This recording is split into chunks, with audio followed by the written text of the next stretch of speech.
പ്രിയപ്പെട്ട ഉദ്യോഗാർത്ഥികളെ, technical assistant grade 2 food safety ഡിപ്പാർട്ട്മെന്റിലേക്കുള്ള ടെക്നിക്കൽ അസിസ്റ്റന്റ് ഗ്രേഡ് 2 പരീക്ഷയുടെ പരീക്ഷാ തീയതി വന്നിട്ടുണ്ട്. ജൂൺ മാസത്തിലെ എക്സാം കലണ്ടറിനൊപ്പം പരീക്ഷാ തീയതി വളരെ കൃത്യമായിട്ട് PSC അറിയിച്ചിട്ടുണ്ട്. എന്നാണ്? ജൂൺ 12-നാണ് ഈ പരീക്ഷ നടക്കുന്നത്. ജൂൺ 12-നാണ് പരീക്ഷ നടക്കുന്നത്. നിലവിൽ ഇതിന് കൺഫർമേഷൻ കൊടുക്കാനുള്ള സമയമാണ്. ജൂൺ 12-ന് നടക്കുന്ന ഈ പരീക്ഷയ്ക്ക് വേണ്ടിയിട്ട് ഇപ്പോൾ നിങ്ങൾ കൺഫർമേഷൻ കൊടുക്കാം. കൺഫർമേഷൻ കൊടുത്തില്ലെങ്കിൽ നിങ്ങൾക്ക് പരീക്ഷ എഴുതാൻ സാധിക്കില്ല എന്നുള്ള കാര്യം കൃത്യമായിട്ട് മനസ്സിലാക്കുക. ഇനി എന്താണ് സിലബസ്? സിലബസിൽ എന്തെങ്കിലും മാറ്റം വരുത്തിയിട്ടുണ്ടോ? ഇല്ല. കഴിഞ്ഞ തവണത്തെ സിലബസ് എന്താണോ അത് തന്നെ വീണ്ടും റിപ്പീറ്റ് ചെയ്യുകയാണ് ചെയ്തിട്ടുള്ളത്.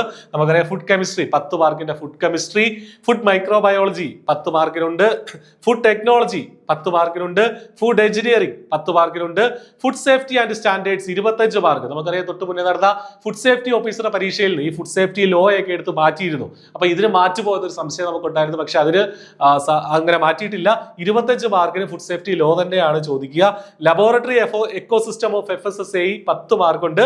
ഫുഡ് ക്വാളിറ്റി അനാലിസിസ് 15 മാർക്കുണ്ട്. കൂടാതെ general aptitude and general knowledge 10 മാർക്കിന് ചോദിക്കുകയും ചെയ്യും കേട്ടോ. അപ്പൊ സിലബസിൽ മാറ്റമൊന്നും ഇല്ല എന്നുള്ള കാര്യമാണ് നമ്മൾ മനസ്സിലാക്കേണ്ടത്.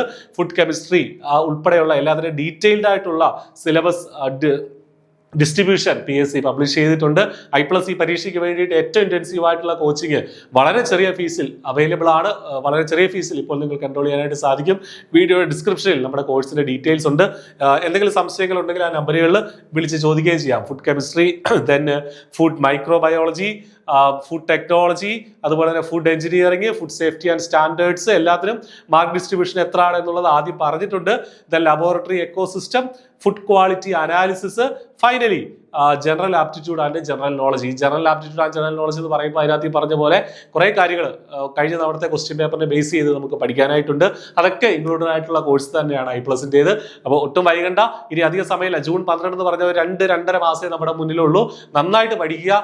All the best. Thank you.